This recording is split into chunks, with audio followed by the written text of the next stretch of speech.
Ahora vamos a hablar sobre el capítulo 5 del libro de Economía, que se llama La demanda y el comportamiento del consumidor.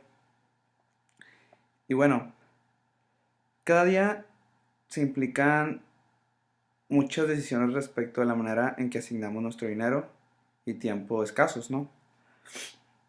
A medida que equilibramos demandas y deseos que compiten entre sí, tomamos las decisiones que definen nuestras vidas. En este capítulo exploraremos los principios básicos que rigen las elecciones y el comportamiento de los consumidores.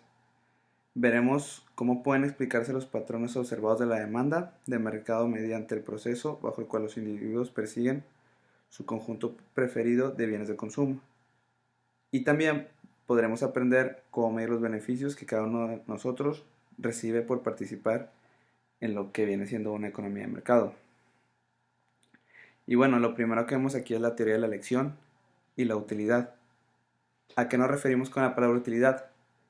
Bueno, la utilidad es una construcción científica que los economistas utilizan para poder comprender la forma en que los consumidores racionales dividen sus recursos limitados entre los bienes que son los que les proporcionan una satisfacción.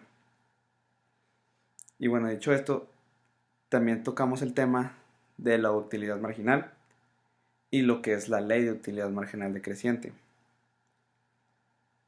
La utilidad marginal se refiere a la utilidad adicional que se obtiene del consumo de una unidad adicional de un bien. Y la ley de utilidad marginal decreciente se refiere que a medida que aumenta la cantidad consumida de un bien, la utilidad marginal del mismo tiende a reducirse. Y bueno, el libro también toca un tema de lo que es el principio equimarginal. Y bueno, es muy sencillo, esto se refiere a la condición fundamental de utilidad máxima. También volvemos a hablar un poco del tema de lo que son las curvas de la demanda, que pues ya se había hablado en capítulos anteriores de esto.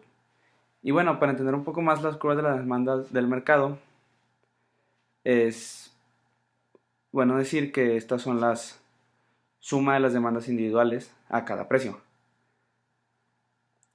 Y bueno, también llegamos a lo que viene siendo la economía de las adicciones, ya que pues esta economía de adicciones no es un gran negocio, te deja demasiado dinero, pero te metes en muchos problemas y el consumo de estas de sustancias causa muchas cosas, como decimos, el problema viéndolo desde políticamente, público, y llega a causar hasta un daño que provoca la muerte si es consumida además, y pasa mucho.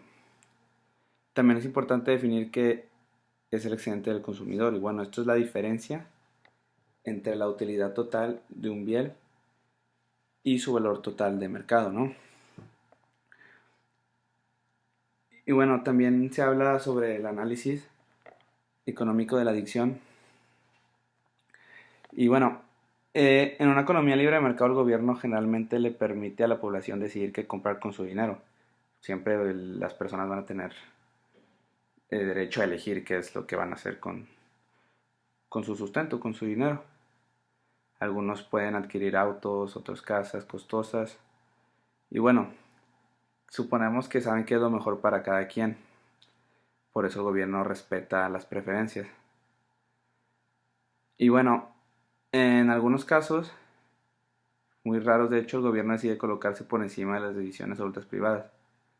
Y bueno, este es el caso de lo que viene siendo los bienes de mérito, cuyo consumo pues es intrínsecamente valioso y lo opuesto, es decir, de los bienes de mérito, cuyo consumo se considera dañino, que es de lo que habíamos hablado de pues de los excesos, ¿no? De lo que habíamos dicho sobre los negocios pues de las adicciones. Y el gobierno lo que trata es pues cuidarnos, ¿no? Sobre eso. Este, unos casos pues obviamente son más controvertidos que otros, hablando de esto de los bienes de demérito. Y pues esto es lo que es la adicción.